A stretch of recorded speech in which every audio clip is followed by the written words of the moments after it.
اچھا، میں جب راستے میں جاتا ہوں اور آپ نے بھی دیکھا ہوگا کہ آج کل کا موسم ایسے ہے کہ گرمی کے موسم میں جب بھی آپ کہیں سے گزرتے ہیں تو مختلف دکانوں میں جی گوند کتیرے کا شربت اور آپ یہ پی لیں اور ٹھنڈک کا احساس اور یہ چیزیں، تو کیا یہ واقعی میں صحیح ہے؟ گوند کتیرا ہوتا کیا ہے اور اس میں بیسک جو اجزاء ہوتی ہیں اس سے آپ کو کیا حاصل ہوتا ہے اگر آپ گوند کتیرے کا استعمال کرتے ہیں؟ شربت اگر آپ اس کا پیتے ہیں تو اس سے آپ کو کیا حاصل ہوتا ہے؟ گوند کتیرا بنیادی طور پر درختوں سے حاصل ہونے والی، یعنی پلانٹس سے حاصل ہونے والی ایک چیز ہے جو کہ گوند کی شکل میں ہوتی ہے اور پھر اس کو ڈرائی کر لیا جاتا ہے. تو یہ ایک جیلیٹین کی طرح کی ایک چیز ہے جس کو اگر آپ پانی میں ڈال لیں تو وہ پانی میں حل بھی ہو جاتی ہے اور اس کے ساتھ آپ کو وہ جیل ٹائپ اس میں آپ کو فیل ہوتا ہے جو کہ ایک گاڑھا جیل ہوتا ہے. یہی مختلف جو اس کے پودے ہیں وہ ہمارے ایشیا میں پاکستان، بھارت اور افغانستان میں ایون بہت زیادہ پائے جاتے ہیں اور آج کل تقریباً زیادہ تر لوگ جو ہیں یا زیادہ تر جو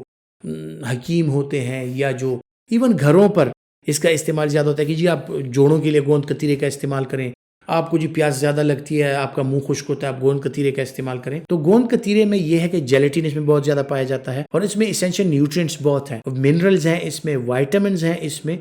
اور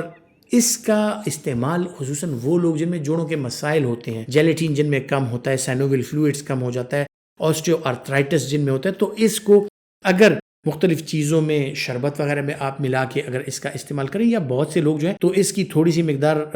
کھانوں میں بھی ملا سکتے ہیں. اس کا ٹیسٹ نہیں ہوتا، ٹیسٹ لے کے چیز ہوتی ہے، اسمیل اس کی نہیں ہوتی، تو آپ کسی بھی چیز میں ملا کر اس کا استعمال کر سکتے ہیں اور اس میں منرلز آپ کو مل جاتی ہیں، جیلیٹن آپ کو مل جاتا ہے جو کہ آپ کے ہاضمے کے لیے انتہائی بہترین ہے، ہاضمہ اس کے ساتھ بہتر ہو جاتا ہے، ڈائجسٹیو انزائمز اس کے ساتھ آنے لگ جاتی ہیں. دوسری بات یہ کہ جن لوگوں کو دائمی قبض ہوتا ہے ان میں اس کا جو جس طرح میں نے کہا کہ یہ ایک لیوبریکنٹ سا ہے، تو دائمی قبض والے لوگ جو ہیں وہ اگر اس کا استعمال کریں یقینی طور پر ان میں اس کے بہت خاطر خواہ بہترین نتائج نکلتے ہیں قبض کی صورت میں. پھر اگر آپ شربت وغیرہ میں اس کا استعمال کریں تو ایک تو آپ کو منرلز مل جاتی ہیں، آپ کو نمکیات مل جاتی ہیں اور اس کی یہ سمجھ لیں کہ پیاس لگنے کا عمل جو ہوتا ہے وہ آپ کا کم ہو جاتا ہے. یہ آپ کے معدے کو، آپ کے بدن کو ٹھنڈک پہنچاتا ہے. جس طرح وہ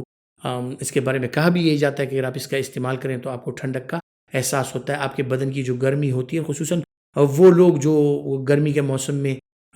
زیادہ تر ان کا وقت گزرتا ہے، تو وہ اگر شربت وغیرہ میں اس کا استعمال کریں تو یقینی طور پر ان کے لیے فائدہ مند ثابت ہو سکتا ہے. پھر اس کے جو ہاضمے کے حوالے سے جو میں نے بات کی، اسی طرح جو جوائنٹس کے حوالے سے اس کے جو فوائد ہیں، اس کے علاوہ جو اور چیزیں ہیں، یہ ایک امیونٹی بوسٹر ہے، امیونٹی بڑھاتا ہے، بیماریاں کم سے کم ہو جاتی ہیں، آپ کی صحت جو ہے وہ بہتر رہتی ہے. تو اس کا استعمال اگر آپ کریں یقینی طور پر اس میں کوئی ایسی چیز نہیں ہے کہ جو آپ کو منع ہو. کوئی بھی پیشنٹ جو ہے وہ اس کا استعمال کر سکتے ہیں، یعنی شوگر کے مریض، بلڈ پریشر کے مریض، دل کے مریض، گردے کے مریض، جتنے بھی ہیں وہ اس کا استعمال کر سکتے ہیں. اس میں سچ کوئی چیز نہیں ہے کہ دل کے مریض کو یہ منع ہو یا گردے کے مریض کو یا اسی طرح اور کسی مریض کو یہ منع ہو. تو اس کے ساتھ آپ کی صحت جو ہے ایک نیچرل چیز ہے، وہ بہترین طریقے سے آپ کی صحت پہ اثر انداز ہوتی ہے اور اس کے بڑے پازیٹیو امپیکٹس ہوتے ہیں. اپنا بہت سا خیال رکھیے گا اور اس ویڈیو کو لائک کرنا اور شیئر کرنا ہرگز مت بھولیے گا.